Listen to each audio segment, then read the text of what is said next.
What's going on, everybody? I'm Primalliquid and welcome to my guide for Atelier Yumia. In this video, we are going to be talking about bases, including how to set them up, what's the optimal layout, and all the different things that you can do with them. Because there's quite a lot this time. A lot more goes into bases now than it has in previous Atelier games. However, before we continue, I do want to say there will be some very slight spoilers in this video. You will see the region names along with some region-specific quests. There are no story spoilers, however, but I know some people really don't like knowing area names in advance, even though as far as I'm concerned, it spoils absolutely nothing in the game. So, you've had your warning, now let's begin. So when it comes to bases in Atelier, we're going to start first and foremost with the Atelier itself. This is the one that the game gives you right away at the very start of the game, and it's also the one that you're going to spend the least amount of time in. Now, straight off the bat, you do have an energy converter already placed here, which you probably aren't ever really going to use. And then the Atelier itself, you have your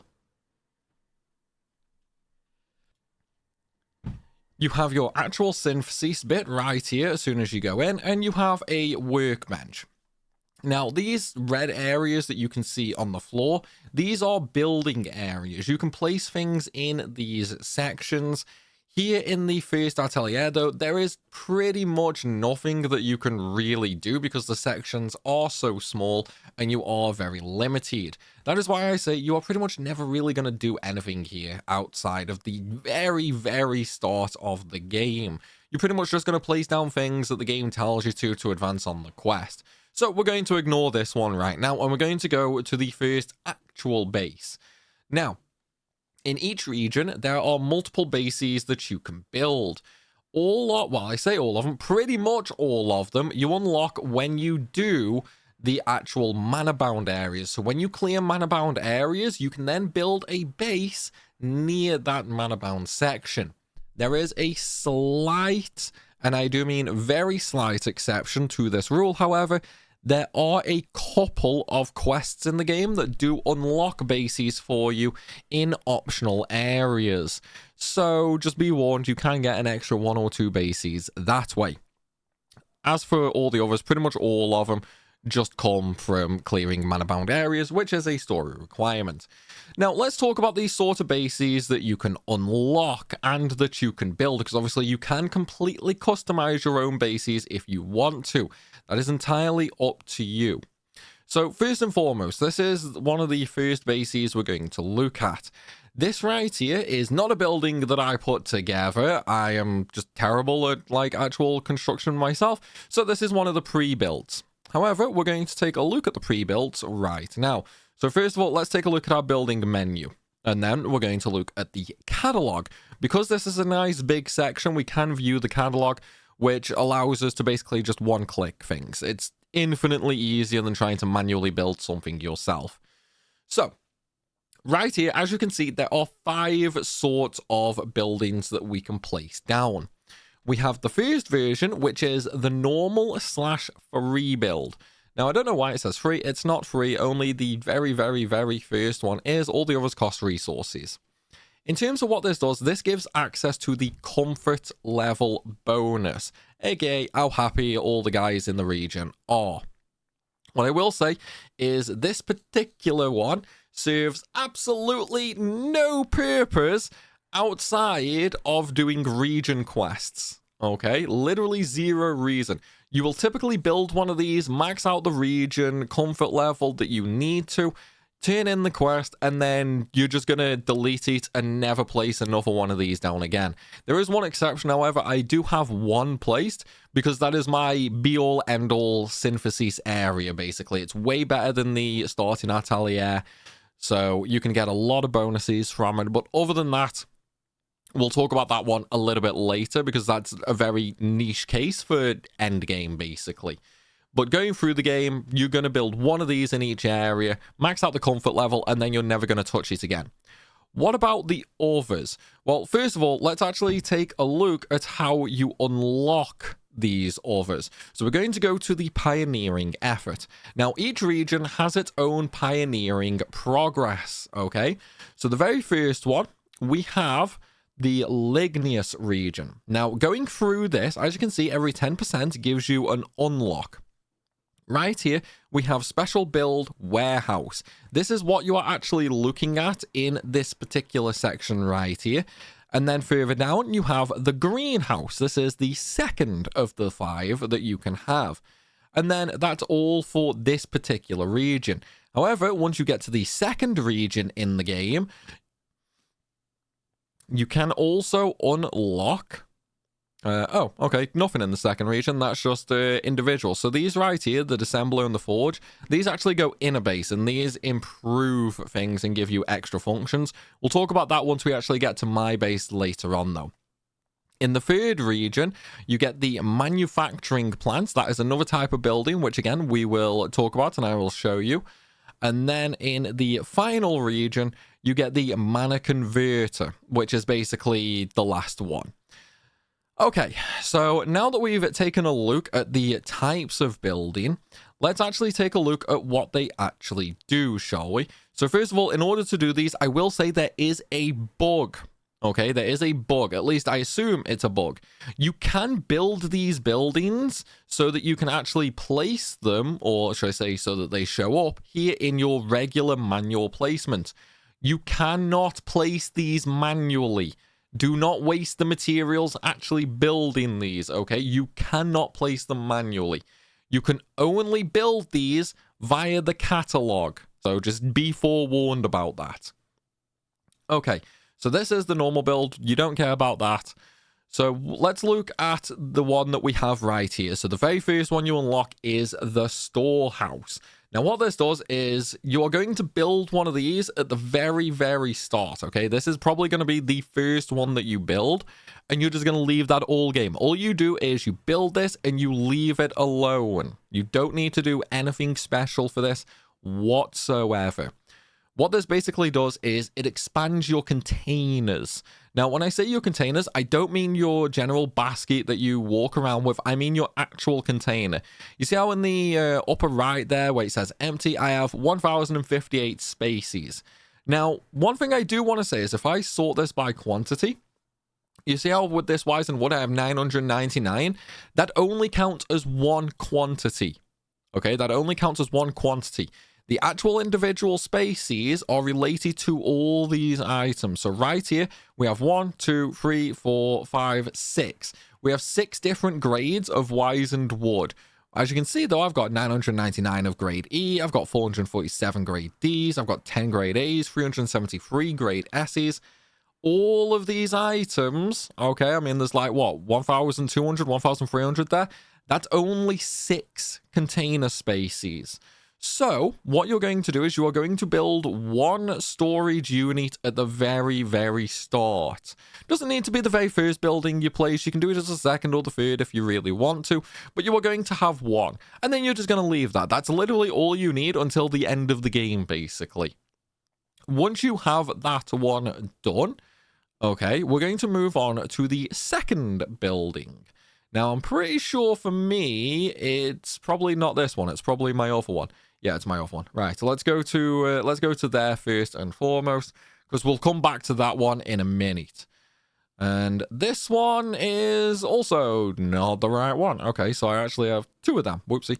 Okay, well, I know for a fact this is the one that I want to talk about next. I completely forgot I built a second storehouse. Yeah, once you get to end game, you will have to build a second one because you will be running a little low once you start getting all the S rank items.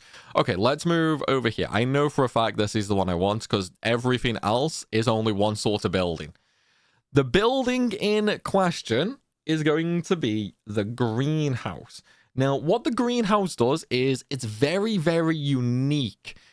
Think of seeds from Atelier Ryza, only there is no seeds.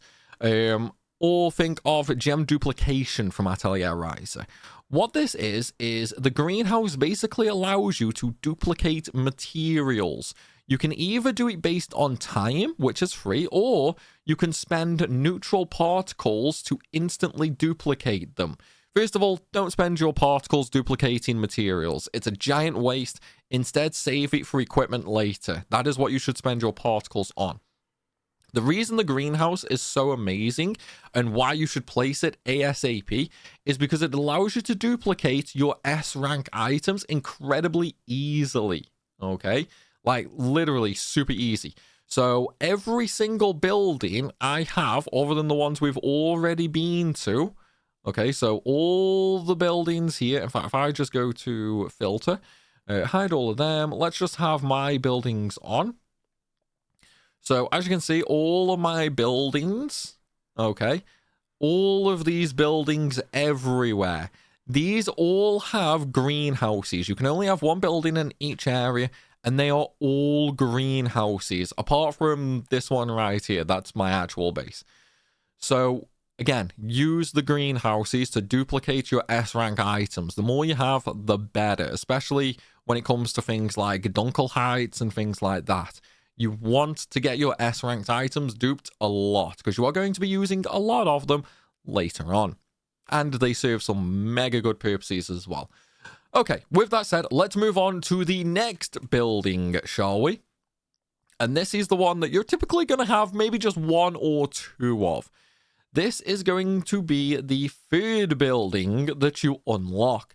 This is the workshop, the manufacturing plant.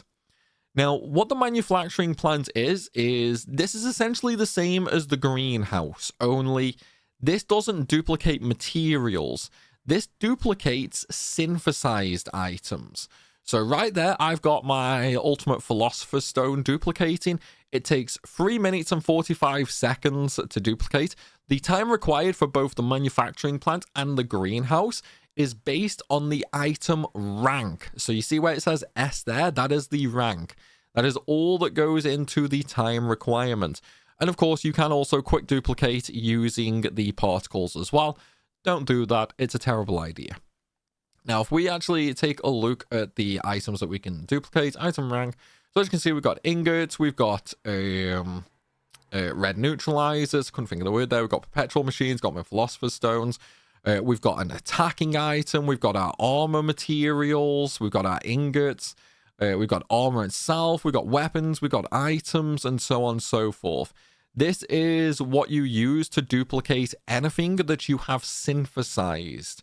And it's incredibly good once you start to get towards making your perfect ingot, your perfect cloths, your philosopher's stones, and so on and so forth. Definitely worth placing one or two of these down. You could go with just one if you really want to. However, be warned that, as you can see, the time requirement for synthesized items is a lot higher than the actual materials at the greenhouse. So just be warned on that. Now, let's talk about the last one, shall we? The last one is a little bit unique. And I say unique because of the fact that it is incredibly niche in its use. So the mana converter, I don't actually have one placed down because it's terrible. Okay, it's terrible except in one very specific condition. So first of all, let's go to my actual base right now. And we're also going to talk about why you should have one normal base as well versus just using the regular Atelier. Okay, so the mana converter has 3 abilities. The first one is you can basically turn your energy shards into energy prisms. It's a terrible idea. You easily have more than enough to max out. As you can see, I've got 20 prisms left over and I've got 8 shards. I've never used that feature on the mana converter. My skill tree is maxed and my energy core is maxed as well. Maybe there will be a reason to use it in the future. You know, once DLC comes out, don't know. But right now, there is absolutely no reason to use it. Another reason is because you can convert it into particles. So every 5 minutes, you can get particles. And obviously, you're going to need a lot of particles. The downside is it only gives you small particles and it only gives you 1 or 2 in 5 minutes. It is by far the worst And I do mean the worst way ever of farming particles, considering you need literally hundreds of large particles, not smalls. Smalls you're going to cap out on absolutely without even trying. So that feature is also completely pointless. What about the third and final feature?